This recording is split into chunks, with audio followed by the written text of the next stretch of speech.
మీరు ఎంతెంతగానో ఎదురు చూస్తున్న మీ ఫేవరెట్ కంటెస్టెంట్స్ జర్నీ వీడియోస్ ఏవైతే ఉన్నాయో అది ఈ రోజు నుంచి హౌస్లో స్టార్ట్ అవబోతున్నాయి. లైవ్లో ఈరోజు వస్తాయి, అలాగే ఎపిసోడ్లో కూడా కొన్ని వస్తాయి, కొన్ని రావు.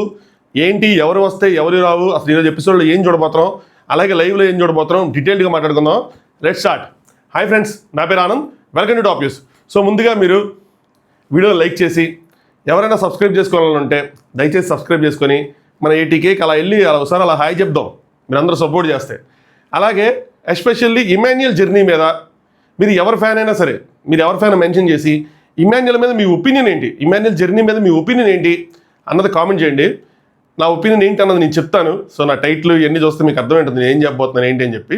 బట్ డీటెయిల్గా మాట్లాడుకుందాం. ఫస్ట్ ఆఫ్ ఆల్ ఈ సీజన్ థీము ఇది చదరంగం కాదు రణరంగం అని ఏదైతే చెప్పారో, నా వాయిస్కి మాత్రం క్షమించండి. ఏందో ఆ కోల్డ్ వస్తే తగ్గట్లా 3-4 months బ్యాక్ వచ్చింది, అప్పుడు కూడా ఇంతే పట్టుకుంది వదల్లా. సరే ఎనీవే, వాయిస్కి మాత్రం క్షమించండి. నాగార్జున గారు చెప్పింది ఏంటంటే ఇది చదరంగం కాదు రణరంగం అని చెప్పి. బిగ్ బాస్ కూడా టాస్క్లు అని ఇచ్చేటప్పుడు మీరు యుద్ధాలు, మొదటి యుద్ధం, రెండో యుద్ధం, మూడో యుద్ధం, అలా యుద్ధాలు, యోధులు, ఈ విధంగానే నేరేషన్ ఉండేది. ఇప్పుడు మీరు ఫైనల్ టచ్ చూస్తే, ఆ జర్నీ వీడియో సెటప్ మొత్తం చూస్తే అదే ఒక చారియట్ అంటే ఒక రథం, ఏనుగులు, గుర్రాలు, నెక్స్ట్ పెద్ద పెద్ద బొట్టులు. సో అదొక యుద్ధభూమి అన్న ఫీలింగ్ ఇచ్చారన్నమాట. సో అదొక యుద్ధభూమి. అక్కడ ఉన్న కంటెస్టెంట్ ఎవరైతే ఉన్నాడో ఆయన యోధుడు. సో యుద్ధం చేశారు అని చెప్పి ఓటింగ్ అప్డేట్ చెప్తా, మళ్ళీ మాట్లాడదాం ఓటింగ్ కోసం ఇంకోసారి.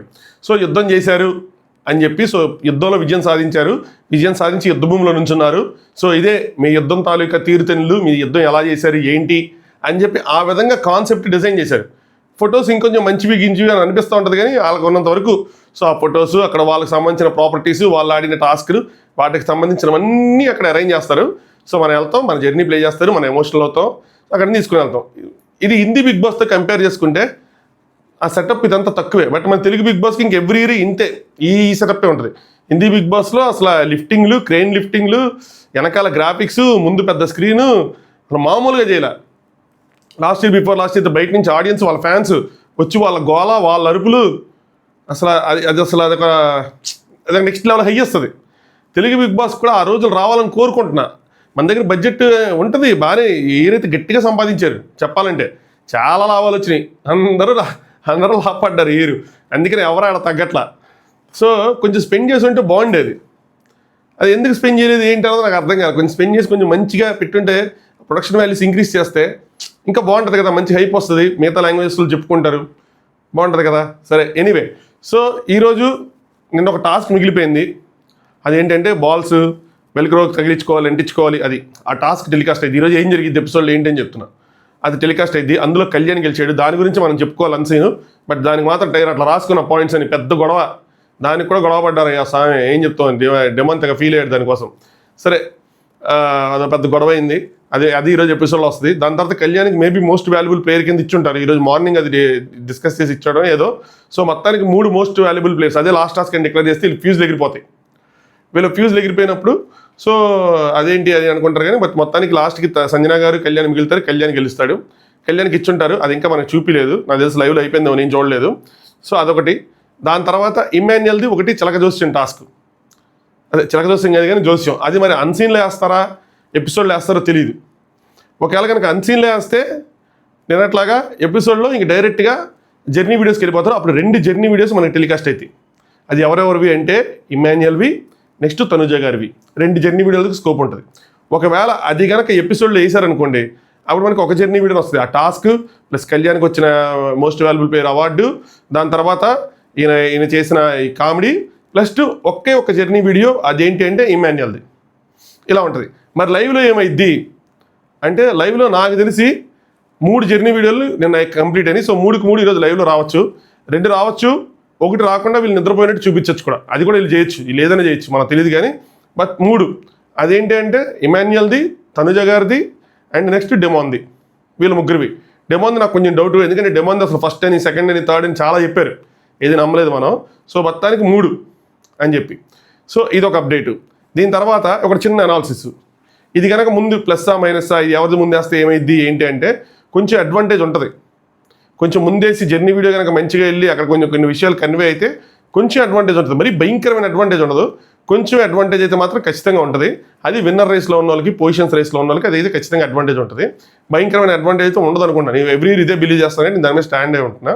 సో అది నెక్స్ట్. ఇంకా ప్రోమోలోకి వస్తే ఇమాన్యుయల్ అజాత శత్రువు అన్నది నా ఒపీనియన్. చాలాసార్లు చెప్పా. ఏంటి అంటే చాలామంది ఫ్యాన్స్కి యాంటీ ఫ్యాన్స్ ఉన్నారు, చాలామంది కంటెస్టెంట్స్కి ఫ్యాన్స్ యాంటీ ఫ్యాన్స్ ఉన్నారు. ముఖ్యంగా తనుజకి కానీ లేదంటే కళ్యాణ్కి కానీ వీళ్ళిద్దరికైతే మాత్రం బలంగా ఉన్నారు. ఎందుకంటే వాళ్ళు విన్నర్ రేస్లో ఉండటమో లేదంటే వాళ్ళ గేమ్ ప్లానో లేదంటే వాళ్ళు ఆడిన విధానం ఏదైనా సరే. ఇమాన్యుయల్ గేమ్లో చాలా వరకు ఇన్వాల్వ్ అయి ఉన్నాడు, చాలా టాస్క్లు ఆడాడు, చాలా చోట్ల గెలిచాడు, చాలా చోట్ల నామినేషన్స్ లాంటి పవర్స్ లాంటి పవర్స్ ఇలాంటివన్నీ సంపాదించాడు. కానీ కంపారిటివ్గా మిగతా కంటెస్టెంట్స్ కంపేర్ చేసుకుంటే అంత యాంటీ ఫ్యాన్స్ లేని కంటెస్టెంట్ మాత్రం ఇమాన్యుయలే. ఇంట్లోనూ బయట రెండు వైపులో కూడా నెగిటివిటీని తక్కువ సంపాదించుకున్న కంటెస్టెంట్ అయితే మాత్రం ఇమాన్యుయల్. అందుకని నేను ఇమాన్యుయల్ని అజాత్ శత్రువు అంటే. ఇమాన్యుయల్కి నా దగ్గర ఇంకో టైటిల్ కూడా ఉంది, అది నైట్ ఎపిసోడ్ రివ్యూలో పెడతా దాన్ని. సరే, ఇమాన్యుయల్ విన్నర్కి డిజర్వా అన్డిజర్వింగా ఇలాంటి డిస్కషన్స్ మనం చెప్పుకుంటే బిగ్ బాస్ ఏం చెప్పాడు జర్నీలో అన్నది మనం చెప్తా. అంటే ఖచ్చితంగా deserving, one of the deserving contestant. అక్కడ ఉన్న ఐదుగురు డిజర్వింగ్ కంటెస్టెంట్సే. బట్ విన్నర్ రేస్లోకి మనం ఎప్పుడు ఎందుకు మాట్లాడుకోలేదు, ఎందుకు విన్నర్ రేస్లో ఇమాన్యుయల్ పెట్టుకోలేదు, ఎందుకు ఇమాన్యుయల్ కోసం మనం ఎప్పుడు ఇచ్చేయలేదు, ఎందుకు ఇమాన్యుయల్ గేమ్ అంతగా ఎలివేట్ అవ్వలేదు, మిగతా వాళ్ళు ఎలివేట్ అయినట్టు ఇమాన్యుయల్ ఎందుకు ఎలివేట్ అవ్వలేదు, అన్ని టాస్క్లు ఆడాడు, ఎందుకు గొప్పగా చెప్పుకోలేదు. ఏంటి అంటే ఈ డిస్కషన్స్ మొత్తం ఏంటి అంటే చెప్పుకున్నాం కానీ ఎలివేట్ అవ్వాలా. మీరు అన్నది రైట్, చెప్పుకోవటం వేరు, ఎలివేట్ అవ్వటం వేరు. రెండింటికి డిఫరెన్స్ ఏంటంటే ముఖ్యంగా నామినేషన్స్ అనేది ఒక మేజర్ ఆస్పెక్ట్. ఈ హౌస్లో నామినేషన్స్ అనేది పెద్ద టాస్క్. మనం ఒకరిని నామినేట్ చేస్తున్నాము అంటే అది మనకున్న బిగ్గెస్ట్ పవర్. నామినేషన్ అనేది ఒక బిగ్గెస్ట్ పవర్. నేనే కనుక హౌస్లో ఉండి ఎప్పుడైనా ఎవరికైనా పనిష్మెంట్ ఇవ్వాల్సి వచ్చిన సిచ్యువేషన్ ఉంటే వాళ్ళ దగ్గర నుంచి నామినేషన్ పవర్ని తీసేసుకుంటాను. అది ఒక బిగ్గెస్ట్ పవర్. కాబట్టి ఇక్కడ చాలామంది పనిష్మెంట్లు ఇస్తారు కదా, నాగార్జున లాస్ట్లో పనిష్మెంట్లో మళ్ళీ ఏం పనిష్మెంట్, జైలు, ఇంటికి పంపించిన అలాంటివన్నీ చెప్తారు నామినేట్ చేసినని. నామినేషన్ చేయకుండా ఉండే బిగ్గెస్ట్ పవర్. నాకు తెలిసి చాలామంది కంటెస్టెంట్స్ నామినేషన్ చేయాలంటే భయపడతా ఉంటారు, ఏ రీజన్స్ ఏం చెప్పాలి ఏంటి అనేది. నాకు అదే అర్థం కాదు, అదే నచ్చదు. ఒక మనిషిని మనం బయటికి పంపించేసే ప్రాసెస్ అదొక బిగ్గెస్ట్ ప్రాసెస్, బిగ్గెస్ట్ టాస్క్. దాంట్లో మన వ్యూస్, మన పాయింట్స్, మన అబ్జర్వేషన్స్ అవన్నీ చెప్పినప్పుడు బయట ఉన్న ఆడియన్స్ అలాగే థింక్ చేస్తే కనుక మనం వాళ్ళతో కనెక్ట్ అయ్యి వాళ్ళు ఇంకా దగ్గర చేసుకోగలం. సో నామినేట్ చేయటం, నామినేట్ అవ్వటం రెండు కూడా ఈ హౌస్లో అన్నిటికన్నా పెద్ద ఇంపార్టెంట్ టాస్క్లు. చేయటము, అవ్వటము రెండు కూడా.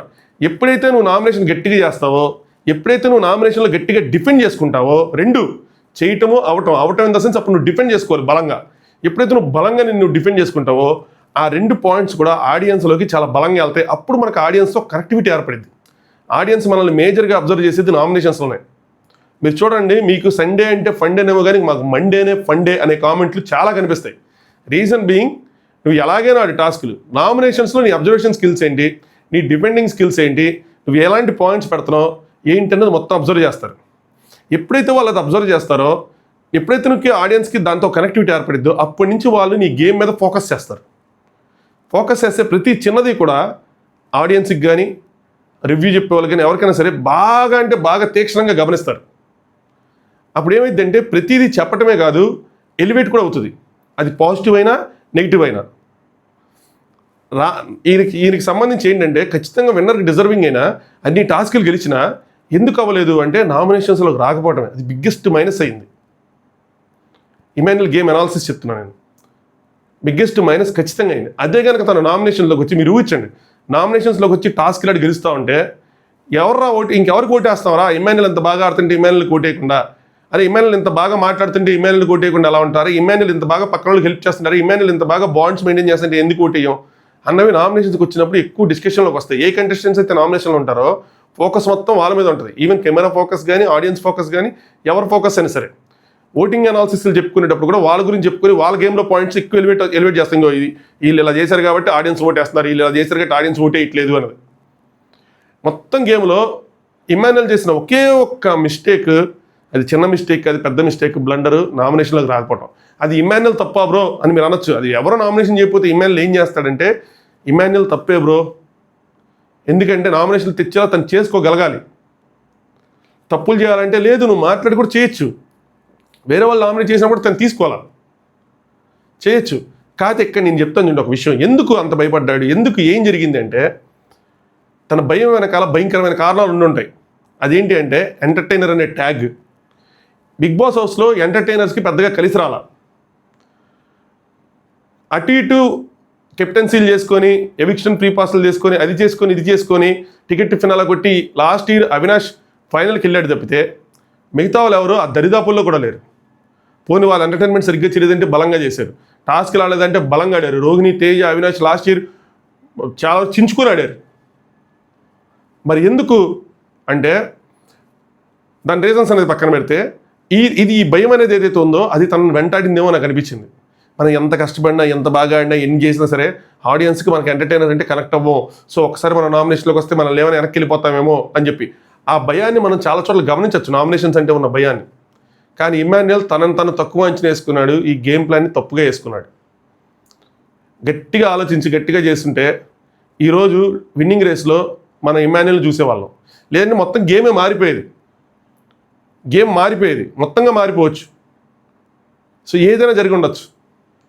అందులో ఉండకుండా ఉండడం కోసం, నామినేషన్లో ఉండడం కోసం రకరకాల ఎత్తులు, పై ఎత్తులు, ఐఏసి, ఈఏసి గేమ్ని కొంచెం సైడ్ ట్రాక్లో తీసుకెళ్లే సిచ్యువేషన్స్ పడ్డాయి. దానివల్ల రాంగ్ స్టేట్మెంట్లు, రాంగ్ డిస్కషన్స్, రాంగ్ ఆర్గ్యుమెంట్స్ జరిగినాయి. ఇనిషియల్గా చాలా రైట్ ట్రాక్లో చాలా కరెక్ట్గా వెళ్ళాడు. ఇప్పుడు ఎంటైరే రాంగ్ అనట్లే నేను, ఓన్లీ ఆ నామినేషన్స్ పార్ట్ వరకే సరిగ్గా లేదు. అది కనుక ప్రాపర్గా ప్లాన్ చేసుకుని నామినేషన్స్లో ఉంటే తన గేమ్ ఎలివేట్ అయ్యేది, తను ఎలివేట్ అయ్యేవాడు. ఈరోజు విన్నింగ్ రేస్లో కళ్ళు మూసుకొని ఇమాన్యుయల్కి ఎక్కువ ఛాన్సులు ఉన్నాయని చెప్పే సిచ్యువేషన్లో ఉండేవాళ్ళు. వాళ్ళ ఫ్యాన్స్ దాన్ని సెలబ్రేట్ చేసుకునేవాళ్ళు. ఇంకొకటి ఏమైందంటే పిఆర్ అనేది ఇప్పుడు చాలా బిగ్గెస్ట్ థింగ్ బ్రో బిగ్ బాస్లో, మన తెలుగు బిగ్ బాస్లో ఇప్పుడు అది మాత్రం చాలా పెద్ద విషయమే, చిన్న విషయం కాదు. సరైన పిఆర్ని పెట్టుకోవాలి ఇమాన్యుయల్. అక్కడ నామినేషన్లు రాకపోయినా ఇక్కడ సోషల్ మీడియాలోనే ఉండొచ్చు, తన ఆడి నాటకి లేడు. తన మీద ఎడిట్స్ కానీ ఏవి కానీ నా ఇనిషియల్గా ఒకళ్ళు ఎవరో ఉన్నారు నాకు తెలిసి, దాని తర్వాత వాళ్ళని కూడా తీసేసి వాళ్ళ అన్నయ్య చేసుకున్నాడు. ఏముందిలే అనుకొని ఉంటారు. అది ఒక మైనస్ అయ్యింది. మంచి మంచి ఎడిట్స్తో, ఫ్యాన్ ఎడిట్స్తో అవి చేసి ఈ చేసి గేమ్ చక్కగా ఎలివేట్ చేసుకుని ఆ రీల్స్ని ట్రెండ్ చేసే పనిలో మాత్రం ఎవరు పడలా. దానివల్ల కూడా పెద్ద డిస్కషన్ పాయింట్ రాలా. బట్ ఖచ్చితంగా విన్నర్కి డిజర్వ్డే. 90% ఎబో టాస్క్ విన్నింగ్ రేషియో ఉన్న కంటెస్టెంట్, అలాగే ఎంటర్టైనర్, ఎవరిని నొప్పించిన వ్యక్తి కాదు, అందరితోనూ మంచిగానే ఉన్న వ్యక్తి, బాండ్స్ మెయింటైన్ చేసిన వ్యక్తి. నెగిటివ్స్ చాలా తక్కువ కంపేర్ చేసుకుంటే, పాజిటివ్స్ చాలా ఎక్కువ. సో అలాంటి ఇమాన్యుయల్, అలాంటి అజాతశత్రువు ఇమాన్యుయల్ జర్నీని ఖచ్చితంగా బిగ్ బాస్ ఒక పెద్ద సెలబ్రేషన్ లాగా చేస్తుంటారని నేను భావిస్తున్నా. దాని గ్లింప్సే ఈరోజు ప్రోమోలో ఏం చెప్పారు, ఏంటి ఆ ప్రోమోలో చెప్పిన మాటలు ఏంటి, మనం ఏం ఎక్స్పెక్ట్ చేయొచ్చు రివ్యూ ఫుల్ జర్నీలో మరోసారి చూద్దాం. ఆయన ఇచ్చిన గ్లింప్స్ ఏంటంటే ఇమాన్యుయల్ ప్రతి ఒక్క ఎమోషను అనుభవంలోకి వస్తే జీవితం మరింత నిండుగా ఆసక్తిగా మారుతుంది అని. సో నాట్ ఓన్లీ ఒక నవ్వనే కాదు, ప్రతి ఎమోషను అది ఖచ్చితంగా అనుభవంలోకి రావాలి, అప్పుడే లైఫ్ అనేది చాలా ఎగ్జైటింగ్గా ఉంటుందని చెప్పి, చిన్నప్పటి నుంచి కష్టాలు స్వయంగా అనుభవించిన వాళ్ళకే ఒక చిన్న చిరునవ్వు బలం ఎంతో తెలుస్తుందని. కష్టాలు, కన్నీళ్ళు, పేదరికం, మధ్యతరగతి ఏదో ఒకటి అవన్నీ చూసిన వాళ్ళకే ఆ నవ్వు వాల్యూ తెలుస్తుంది. సో ఎంటర్టైనర్ కాబట్టి, బీయింగ్ ఎన్ ఎంటర్టైనర్, ఒక వ్యక్తిని నవ్వించడం అంటే ఎంత పెద్ద విషయం, అది ఎంత గొప్ప వరం అన్నది ఇక్కడ బిగ్ బాస్ దాన్ని హైలైట్ చేస్తున్నారు. ఈ ఇంట్లో అదే మీ బలంగా ముందుకు సాగారు, అదే నవ్వును పంచుతూ అందరితోనూ కలిసిపోయారు. ఎంటర్టైనర్కు ఉన్న బిగ్గెస్ట్ మైనస్ ఏంటో తెలుసా? ఈ ఎంటర్టైన్మెంట్ చేయాలి అన్న ఫోకస్తో ఎవరితోనూ రైవలరీస్ పెట్టుకోలేరు. అందరితోనూ మంచిగా ఉండడానికే ట్రై చేస్తారు, అందరితో కలిసిపోవడానికి ట్రై చేస్తారు. ఏదైనా గొడవైనా కూడా వెళ్ళి దాన్ని సార్ట్అవుట్ చేసుకుంటారు. ఎందుకంటే వాళ్ళ వెనకాల, వాళ్ళ వీప్ మీద అందరినీ ఎంటర్టైన్ చేయాలి అనే ఒక బరువును మోస్తూ ఉంటారు. దాంతో వాళ్ళకి తెలియకుండానే వాళ్ళ భుజాలు కింద దిగిపోతూ ఉంటాయి. అది గేమ్ మనం చూసినప్పుడు ఎంటర్టైన్మెంట్ మనం మనం ఏ విధంగా కోరుకుంటాం? జబర్దస్త్ లాంటి షో చూడాలని కోరుకోం మనం. బిగ్ బాస్లో మనం ఎక్స్పెక్ట్ చేసేది వేరే. తనకి ఎవరైతే సంబంధం ఉందో, ఎవరైతే మంచిగా ఉంటారో వాళ్ళతో కూడా ఎంటర్టైన్మెంట్ చేయొచ్చు. కానీ బట్ సమ్హౌ వాళ్ళు అక్కడ ఎందుకో రాంగ్ అజంప్షన్ చేసుకుంటారేమో అనిపించింది. అందరితో కలిసి ఉంటేనే వాళ్ళ మీద పంచలేయగలం అన్న భావనలో ఉంటారు. నవ్వులైనా, నామినేషన్స్ అయినా, మాటలే మీ ఆయుధాలు, తెలివితేటలే మీ గేమ్ ప్లాన్. దీన్ని బాగా పెట్టారు ఈ లైన్. సో ఏంటి అంటే నామినేషన్స్ అయినా సరే, నవ్వులైనా సరే, ఏదైనా మాటలు మీ ఆయుధాలు. చాలా మాటలు తోటాలు పేల్చాడు ఇమాన్యుయల్ నామినేషన్స్లో. ఎవరైనా నామినేట్ చేసినప్పుడు కానీ ఏది కానీ దాని తర్వాత గేమ్ ప్లాన్స్, టాస్క్లో కానీ, టాస్క్లో ఆ నామినేషన్స్లో రాకుండా ఉండటానికి కానీ, టీటీఎఫ్లో కానీ, ఎందులైనా సరే ఆ తెలివితేటలు ఏవైతే ఉన్నాయో బిగ్గెస్ట్ అసెట్. నేను చూసిన వాళ్ళల్లో గేమ్లో బాగా అర్థం చేసుకుని గేమ్ని వెంటనే గేమ్ ఇన్ ద సెన్స్ టాస్క్ని బాగా అర్థం చేసుకొని దాన్ని ఎలా ఆడాలి, గెలాలా, ఓడిపోవాలా అన్న అజంప్షన్స్ చేసుకొని అన్నిటిలో నేను చూసిన కొంతమందిలో ఇమాన్యుల్ కూడా ఒకడు. ఇంతమంది కంటెస్టెంట్స్లో చాలా తక్కువ మంది గేమ్ చూడంగానే అర్థం చేసుకుని దీన్ని ఎట్లా ఆడాలి అని చెప్పి ఒక ప్లాన్ వేసుకునేవాళ్ళు. అందులో ఇమాన్యుల్ కూడా ఒకడు. నెక్స్ట్, కమెడియన్గా అడుగు పెడుతూ మీరు హీరోగా రావాలన్న మీ అమ్మ కళ నిజమైంది అని చెప్పి ఖచ్చితంగా కమెడియన్గా వచ్చిన ఒక హీరోలాగే బయటకు వస్తాడు. చాలామంది అభిమానాన్ని సొంతం చేసుకున్నాడు ఇమాన్యుల్. ఇళ్లలో ముఖ్యంగా ఫ్యామిలీ ఆడియన్స్లో చెరగని ముద్ర వేసుకున్నాడు తన ఎంటర్టైన్మెంట్తో కానీ టాస్కులతో కానీ. ఎంటర్టైన్మెంట్ అందరూ ఎక్స్పెక్ట్ చేసిందే, టాస్కులు ఎవరు ఎక్స్పెక్ట్ చేయలే. ఆ విధంగా భయంకరంగా ఆడాడు టాస్కులు అయితే మాత్రం. తర్వాత ఇమాన్యుల్ కొద్దిగా ఎమోషనల్ అయ్యాడు. So thank you Bigg Boss అని కట్టి కాలే వరకు కూడా ఎంటర్టైన్ చేస్తూనే ఉంటాను అది అని చెప్పి ఫుల్ ప్లెడ్జ్డ్ జర్నీ కోసం వెయిట్ చేస్తున్నాను. ఎలా పొగిడారు ఏంటి అని చెప్పి వాళ్ళ గేమ్ మొత్తం వాళ్ళ పడిన 105 రోజుల 100 రోజుల కష్టం ఏదైతే ఉందో అది ఒక్కరోజు బిగ్ బాస్ మాటల్లో వినాలని పరితపిస్తూ ఉంటారు. ఆ మాటల కూర్పులు, ఆ చేర్పులు, ఆ పదాలు అది వాళ్ళకి శాంతను కలిగిస్తూ ఉంటాయి. మీరు కూడా దానికోసం వెయిట్ చేయండి. మీ ఫేవరెట్ కంటెస్టెంట్ కోసం ఆ పాజిటివ్ అట్మాస్ఫియర్లోకి వెళ్ళండి, అది వినండి. ఎవరెవరో ఏవో స్టోరీస్, ఏవో వాయిస్ నోట్స్ పెట్టుకుంటే నాకు ఫార్వర్డ్ చేయటం కానీ ఏది కానీ చేసి నన్ను లాగద్దు అందులోకి. ప్రశాంతంగా ఉందో పీస్ఫుల్గా 3 రోజులు ఉంటే కంప్లీట్ అయిపోయింది. మీరు కూడా ప్రశాంతంగా ఉండడానికి ట్రై చేయండి. ఆ పీస్ఫుల్ ఎన్విరాన్మెంట్ ఉండడానికి ట్రై చేయండి. మీరు చేయాల్సిన పనులలో మీరు ఓట్లు వేసుకోవటమే. మీరు ఏ కంటెస్టెంట్ అభిమానైనా సరే మీరు చేయాల్సింది ఏంటి? ఓట్లు వేసుకోవటం. మీరు ఎన్ని ఓట్లు వేయగలిగితే అన్ని ఓట్లు వేసుకోండి. మిగతా వాటన్నిటికి దూరంగా ఉండండి. వాళ్ళు అలా పెడుతున్నారు, వీళ్ళు ఇలా పెడుతున్నారు, ఆ ఫ్యాన్స్కి ఇబ్బంది, ఈ ఫ్యాన్స్కి ఇబ్బంది, ఎందుకు మీరు అంత స్ట్రెస్ తీసుకుంటున్నారు? మీరు దాని గురించి మాట్లాడే కొద్ది అవి వస్తూనే ఉంటాయి. మీరు ఇగ్నోర్ చేసి మీ పని మీరు చేసుకోండి, పీస్ఫుల్గా ఉండండి. ఎందుకు మీ మెంటల్ హెల్త్ పాడు చేసుకుంటున్నారు? అవసరం లేదు. నేను ఏదని చెప్తున్నాను, మీకు అస్సలు అవసరం లేదు. మీకు అసలు రూపాయి కూడా రాదు, నిజంగా రాదు. వస్తుందా? మీకు ఏమైనా ఏ విధంగా లాభం ఉందా? పోనీ మీరు ఏమైనా ఆనందం పొందుతున్నారా? మంచి హ్యాపీ హార్మోన్స్ రిలీజ్ అవుతున్నాయా? లేదు కదా. ఎందుకు అంత స్ట్రెస్ తీసుకుంటున్నారు? వాళ్ళు అలా అన్నారు, నీళ్ళ ఫ్యాన్స్ వీళ్ళు అలా అన్నారని వాళ్ళ ఫ్యాన్స్ ఎందుకు? ఆ లేడీస్ మధ్యలో మరి జరిగిపోతున్నారు. ఎలాంటి ప్రశాంతంగా పీస్ఫుల్గా హ్యాపీగా ఆ జర్నీ వీడియోల కోసం ఎదురు చూడండి. మీరు ఏ ఓట్లు వేయగలిగితే ఓట్లు వేసుకోండి, ఉండండి, ప్రశాంతంగా ఉండండి. సరేనా? చలో నైట్ ఎపిసోడ్ రివ్యూలో దీని గురించి మాట్లాడుకుందాం. 2 జర్నీలు ఉంటే 2 సపరేట్ వీడియోలు చేస్తాను. ఒకటైతే కనుక ఒక వీడియోనే చేస్తాను. Thanks for watching top news.